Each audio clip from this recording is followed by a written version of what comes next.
दोस्तों, मैं नाजिम अली आपका दोस्त आज बहुत ही एक प्यारी सी कहानी लेकर आया हूँ जो एक पिता के लिए डेडिकेट है।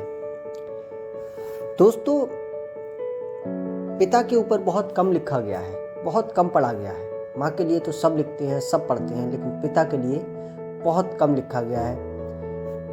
पिता की कुर्बानियों को हम बयां नहीं कर सकते। इस चंद लाइनों के साथ शुरू करता हूँ कि जेब खाली है फिर भी मना करते नहीं देखा, मैंने पापा से अमीर कोई इंसान नहीं देखा। एक बाप होने से ही उसके बच्चों का वजूद होता है। बाप अपने बच्चों के लिए हर तरह का कर्तव्य निभाता है, कभी भी किसी तरह की कोई कमी नहीं होने देता।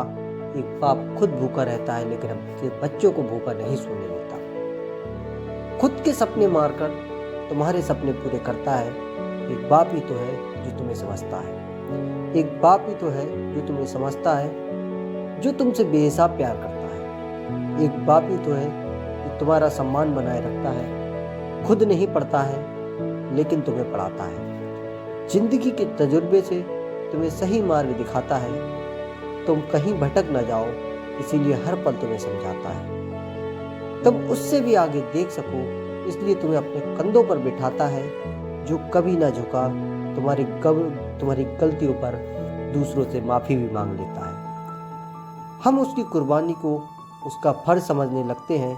खुद गर्मी में सोता है, तुम्हें पंखे की हवा में सुलाता है।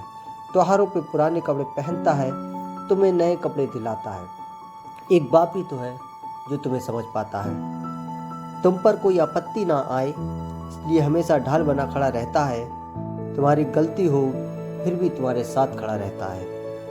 फिर एक दिन तुम बड़े हो जाते हो, बाप के हर त्याग को तुम जिम्मेदारी समझकर भूल जाते हो। अब बाप को सबसे ज़्यादा तुम्हारी ज़रूरत होती है, लेकिन उस दौर में तुम उससे दूर हो जाते हो। फिर भी तुम उसको छोड़कर चले जाते हो।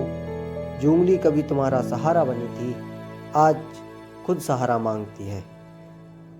तुम्हें लगता है कि इनके साथ बैठने से टाइम खराब होगा, फिर समय का पहिया घूमता है और तुम बाप बनते हो। फिर तुम्हें समझ में आता है एक बाप कितना बलिदान देता है।